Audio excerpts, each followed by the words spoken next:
Hello guys! Today we're going to study about the auxiliary verbs, the do, does, and did.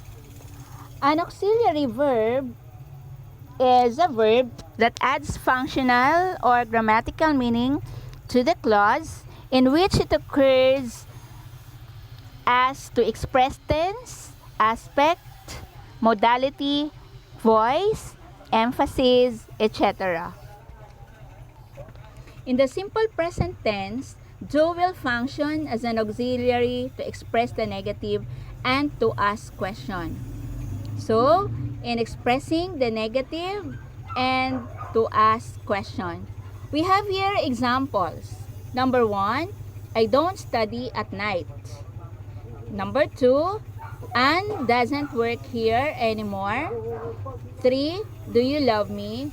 And 4, do you study your lessons at night?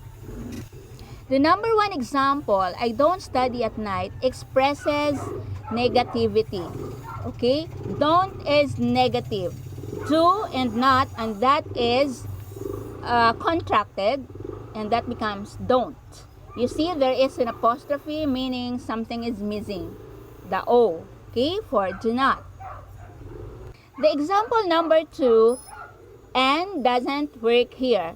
It also expresses negative for doesn't, but here we don't use do but does because I'm trying to compare here. I uses do and Anne, a single girl, Anne uses does. Okay? Let me explain about it.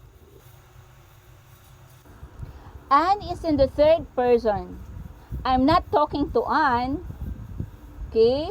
But I am talking about Anne. Third person.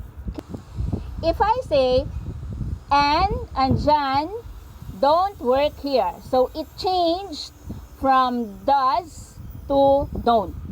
Okay?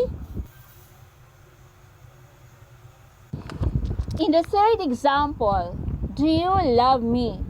Okay? That is answerable by yes or no. We can even make it, don't you love me? The answer would be, yes I do, or no I don't. In the fourth example, do you study your lessons at night? So again, do is followed with you. Okay, do you notice? We always use do if it is followed by you. Do you study your lessons at night? The answer would be yes I do or no I don't. I'll give you more examples of sentences using do. Do they come on time? This time we use they. Okay? Another, do I need to go with you? So, the first person pronoun I is also used. Okay, I hope you understand the uses of do. This time, we're going to have the auxiliary verb does. Does is substituted for third person singular subject in the present tense. I have here examples of sentences using does. Number 1, she doesn't work here anymore. Number 2, does he work here? Number 3, does your son have a driver's license?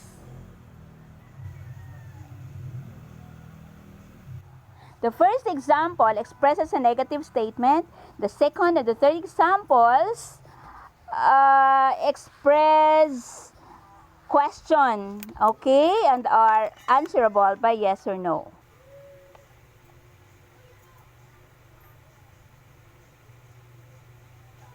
The past tense did expresses a past action, okay, and did works well with all persons, singular and plural. Examples of sentences. Number 1, did you know that? Number 2, did you see me last night? Number 3, I did my homework this morning. Okay? Notice that the actions that start with did is always